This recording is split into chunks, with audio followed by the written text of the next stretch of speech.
Hi everybody, today we're going to talk about interval notation and inequalities. Start off by making sure you understand the symbol. It's easy to get confused between less than and greater than, so we'll do a quick review of that. It's also helpful to simplify values first. So if you can reduce fractions or maybe write them in a different way, it might really help when you're trying to do some comparison. You might find that the best way to do that is change both values to decimals. So you can use technology to do that. Maybe put both of those numbers as a decimal first, and then you can compare it to see which one's greater than or less than. Let's take a look. So let's start by just filling in the blank with either greater than or less than. And let me write here that this is greater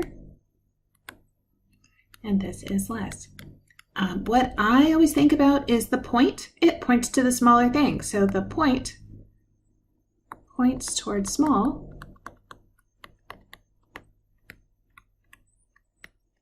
and it opens to the bigger number. So when I look at 8 and 3, I think 3 is smaller, so I want to point to it. So now 8 is greater than 3. If I look at -2 and 4, I know 4 is a bigger number, so I want to point to the -2, the smaller number. So now -2 is less than 4. When I have -5 and -3, I find that negative values can bother people, so you may want to look at a number line, which we will do more of as we go. So when I look at this number line, -5 is further on the left, so it is smaller than -3, so I want to point to the -5. And what you could see if you wrote more of these numbers, like if I look at 3 and 8, the smaller value would be on the left, so 3 on the left, 8 on the right, bigger is on the right. -5, -3, bigger is on the right. So you could do the same thing with -2 and 4, bigger, 4 is on the right. So I do find that sometimes drawing kind of puts that connection that I need, especially in numbers that you're like, wait a minute, that feels a little backwards, which can often be negative numbers. As we continue to compare, you can see I have this mixture here of maybe some fractions and some decimals, and I think it's nice to have them both in the same format. I think it's easier to go to decimal. So I'm going to write 1/8 as 0.125. 0.125 and 0.1. 0.125 is bigger, so I want to point to the smaller one, the 0.1. When you look at 7 divided by 4, or 7/4 is 1.75, and we're comparing that to 1.6, so 1.75 is bigger, point to the 1.6. When you look at 0.4 and 0.44, I have two decimals, so even if you think this is 44 cent versus 40 cent, 44 would be more, so I want to point to the 0.4, it's the smaller. Same idea with 1.22 and 1.222. I have more stuff with the 1.222, so that's bigger, point to the little 1.22. It's also good to be able to go back and forth between words and the written math. So here we're going to take a statement and we're going to write it as an inequality. The first one says x is less than 10. So I point to the x and then I write the 10 on the right side. The second one says y is greater than or equal to 6. So I have y, start with greater, I put a line under to show equality, and then I write a 6. So let's look at this as an application. I think sometimes that really helps for us to think about how people use inequalities in the real world. So I have this data from Statista that says how trust in government varies around the world. And it gives you countries: China, Saudi Arabia, India, Germany, United Kingdom, United States, Russia, and Argentina. And based on a survey of 36,000 respondents, we have the percent of the population that trusts the government. We're going to let X represent the percent of population that trusts the government, and we want to look at which countries satisfy the inequality X is greater than 40%. More than 40% says what countries do more than 40% of the population trust the government. So when I'm looking, I can see the United Kingdom, I can see Germany, India, Saudi Arabia, and China. In these countries, more than 40% of the respondents said they have trust in their government. So let's change the inequality, and this time we're going to say which countries satisfy the inequality X is less than 30%. So I only see this one country, Argentina, where less than 30% trusted their government. What if I change that to less than 40%? So less than 40%, well, now we're including the United States at 39%, 37% with Russia, and then 22% with Argentina. So we can see how stating this inequality tells us which countries to look at, and that would form a little set of answers. So let's move on and do that with mathematics. As we move on, we're going to look at some graphs and something called interval notation. So interval notation gives us a way to express the answers. And the thing that's interesting about inequality is that we don't have one answer. We have infinitely many answers, and you just can't write that all down. So that's where the graph or the interval notation helps us in looking at all the answers that satisfy our inequality. So I'm going to start with x is less than 4. So I'm going to draw a little number line. I like to put in 0, and here's 1, 2, 3, 4. To show less than is open. It doesn't mean include 4, it means go up to 4. So showing that it's open, I'm going to do this curved like parenthesis, and then see how it points to the left. So I'm going to shade or scribble to the left to show these are all the numbers that satisfy my inequality. If I want to write that in what's called interval notation, I put a parenthesis and I go negative infinity. So this shows that numbers just keep going and I don't have a way for it to stop. This goes up to 4, and again, I have that parenthesis. So this open parenthesis means don't include the end number. So let's take one that does include the end number. This says x is greater than or equal to 3. So again, I'm going to graph it. Here's 0, 1, 2, 3. And to show that I'm starting at 3 and including it, I do a square bracket. Now notice this square bracket is headed toward the right because my numbers go to the right. When I look at that point, right, it says x point to 3, it's going bigger than 3, so getting larger. As an interval, I use that same bracket 3. And this time, because numbers are going to the right, they're getting bigger and bigger, they're going to positive infinity. Now, infinity is a number that really doesn't have an end, so we never include it. So when you see infinity written in an interval, it will always be next to this open parenthesis sign. Let's make that a little larger. This time I have x minus 6 is greater than or equal to negative 4. So I have one quick operation to do here. I don't want x minus 6, I just want to know about x. So I'm going to add the 6 to both sides. Now I have x is greater than or equal to negative 4 plus 6 is 2. This looks better. I don't want to know what x minus 6 does. I want to know what x does. So x is greater than or equal to 2. On a number line, here's 0, 1, 2. I have that equality, so I do a square bracket and it moves to the right.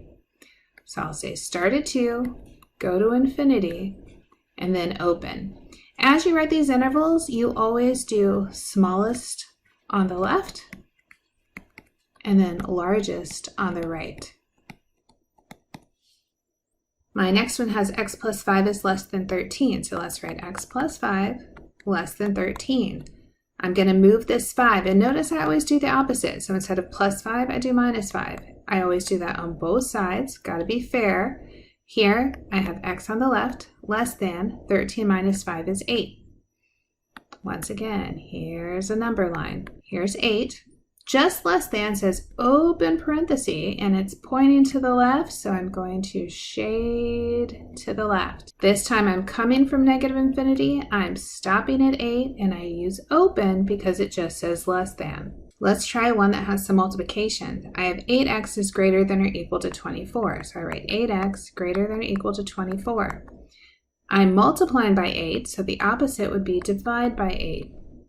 Now I have x greater than or equal to 3.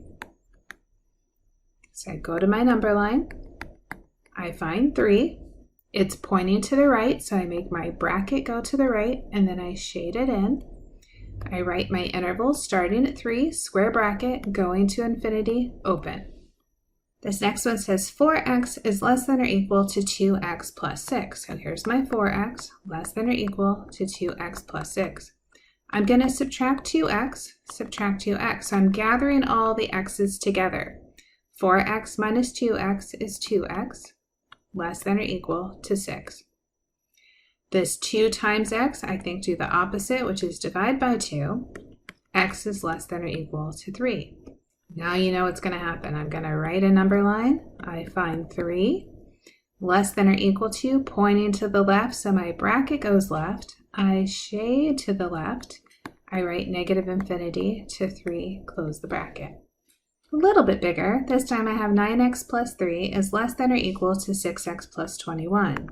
So let's start by subtracting 3 from both sides. And it really doesn't matter what you do first. I just decided I would move that 3 over to the right. And my strategy here is I'm going to have x on the left and have numbers on the right. So the 3 cancels. I have 9x less than or equal to 6x. 21 minus 3 is 18. Now I want to get the x over on the left, so I'm going to subtract 6x. 9 minus 6, there's a 3x, less than or equal to 18. Then divide by 3, divide by 3. So now x is less than or equal to 6. Here's my number line. So 6 pointing to the left, so I'm going to make my bracket go to the left. I'm going to shade it. This says negative infinity until I get to 6, square bracket. So in the next example, I included a fraction because I know fractions can be a problem, but I want you to see we can clear the fraction by just using multiplication. So I'm going to take this number 3 in the denominator and I'm going to multiply by it. What I do on the left, I have to do on the right. But what's nice is that 3 cancels, so I just have an x. X would be less than 6. You know what happens. We put in on a number line. It's just less than, so I do a parenthesis because it's open and I shade to the left. So my answer in interval notation looks like negative infinity to 6. Here's another fraction. I have x over 4 is less than negative 5.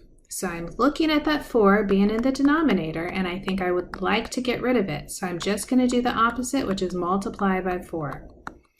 That cancels the fraction. Now I have x. Negative 5 times 4, that's negative 20. Now on my number line, let's say if I call this 0, let's do negative 10, negative 20. Keep it simple. I don't want to have to put 20 little marks there.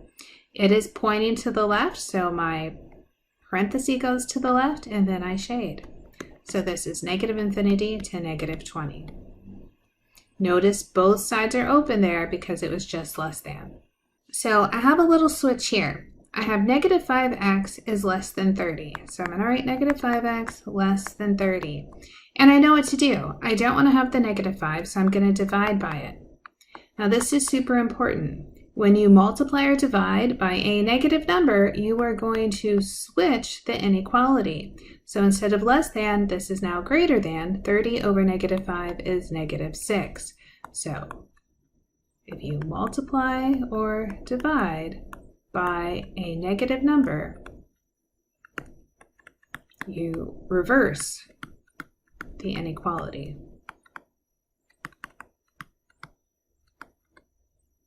Super important. Okay. So now it's pointing to the right. So when I go to do my number line, I'm moving to the right for my answer. So I go negative 6 to infinity. Let's talk a minute about well, how come, right? Why did that happen? And what you can see is what if I didn't do that? What if I didn't divide by negative 5, but maybe I said negative 5x is less than 30, and maybe I add 5x to both sides, right? If I add it to both sides, on the left I get 0, and then I have 5x plus 30. So this way I got rid of the negative by adding. Then I could subtract 30. I could subtract 30. And I have negative 30 is less than 5x. Then I would divide by 5, and this says negative 6 is less than x. Now look at that.